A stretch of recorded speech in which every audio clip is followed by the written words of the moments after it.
Hi, this is How to Get Your Shit Together with me, Sue Wright. So this podcast is all about have to, need to, and should.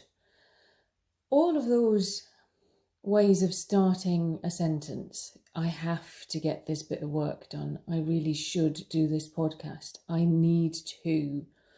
All are not particularly motivating.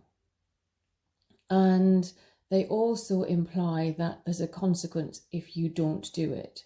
So I need to get this podcast recorded, or otherwise all of my listeners will disappear off into the ether. But, that doesn't really motivate me, that feeling of need to, have to. And actually today I nearly didn't record this podcast because I've just hit a few kind of huge stumbling blocks in moving the business forward, and it really peed me off. I think is the only way to describe it. Every time I think I'm making ground I'm looking to purchase some land to have a facility where young adults with language-based learning issues such as autism, dyslexia, and even things like anxiety and lack of confidence, where they can come and I can nurture them with a team of other people to become the wonderful, exuberant, individual and wonderful adults that they could be. And a lot of these kids are being left just to kind of be passed from pillar to post. So anyway, so I'm trying to do that, and I'm trying to secure lending. And every time I go to lenders, the criteria seems to change. So where you needed 20%, you now need 50%. And it's just driving me up the wall. So I was feeling pretty frustrated, and that's why I was like, I really need to get this podcast recorded. And I thought, actually, no, I'm going to go and sit in the garden and sit with my feet up and sulk. That isn't going to help. So I reframed it. So whenever you say I need to, I have to, I must, I should, it's not motivating, as I've said, and you need to kind of readdress it. So for me it was, no, I am going to go and record this podcast because the more people I can get in touch with my podcasts and my work, the more people will buy my courses and my books or tell their friends about it. And the more word will spread about my work, and I will generate the income to buy the land without having to get any finance at all. That could be some time away, but hey. So, you know what I mean? So it's reframing it, giving it a reason that it should be a good thing. I really need to take the kids to school. Well, reframe that. I can't wait to get the kids to school because then I have free time or me time or quiet time to get on with the work, the yoga, the whatever it is you need to get on with. It's reframing it, because by reframing things, it puts a more positive spin on whatever it is you're trying to do. And it also takes out that sense that there's a repercussion if you don't do what you need to, have to, should do. So I should do this, otherwise the kids will become completely feral or something like that. That changing the language, reframing it, it is all about kind of rewording how you approach things. So I've given you some exercises to do the last few podcasts, all about your life and your emotions. And if you've said to yourself, I really should do that, change it. If you've said you really should, you're not going to do it, but you're any money. What you need to, my wording, the better way to do it is to say, I can't wait to sit down at 5 o'clock on Thursday and go through that podcast again that Sue was talking about, my emotions, because it's going to be really interesting to find out where my emotions lie and where things are at the minute.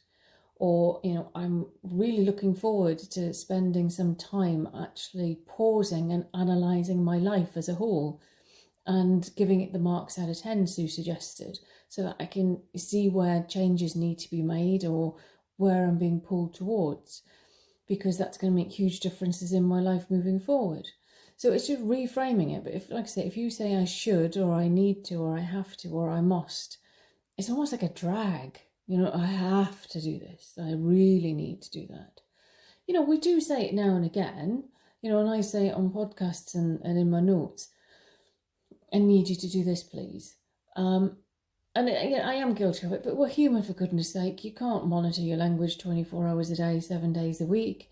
It is just when you've got a big job to do or an uncomfortable job to do, be very wary of how you're approaching it, because the mindset that you develop just from the words that you're using will go a long way as to whether you get that job done or not, and whether you do it with a little song in your heart or whether you do it grudgingly.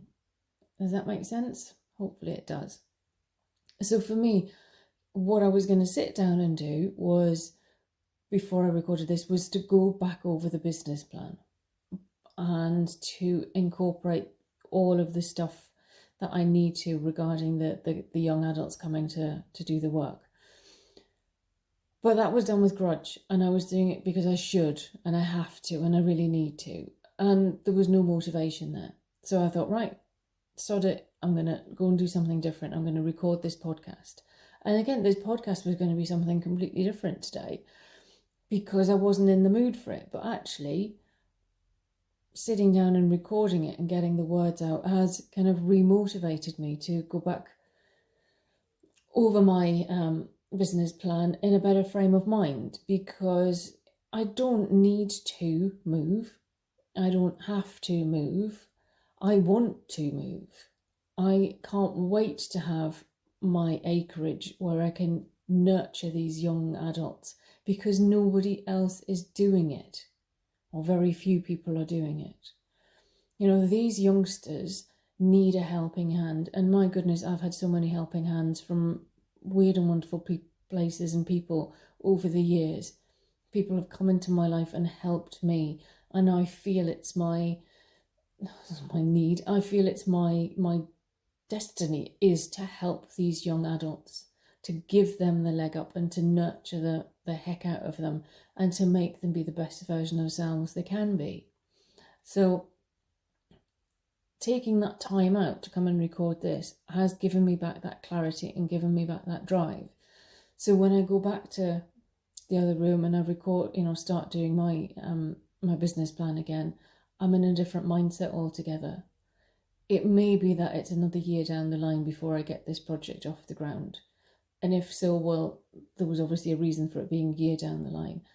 But I desperately would like it to be this year. I really want it to happen soon, because I just feel a need to get these kids sorted out, really. Anyway, I have to, I need to, I must, I should. They're not conducive with positive action. I can't wait to. I'm really motivated to. I feel really driven to. I'm looking forward to. All of those different ways of saying the same thing, but with a different emphasis to them. So check your language when you're doing a big project, if you're doing any of the things I've set you this week. And I'm going back out there and I'm going to get this business plan in place, get it out there to the lenders, and we'll see what comes. Anyway, you take care. Bye-bye.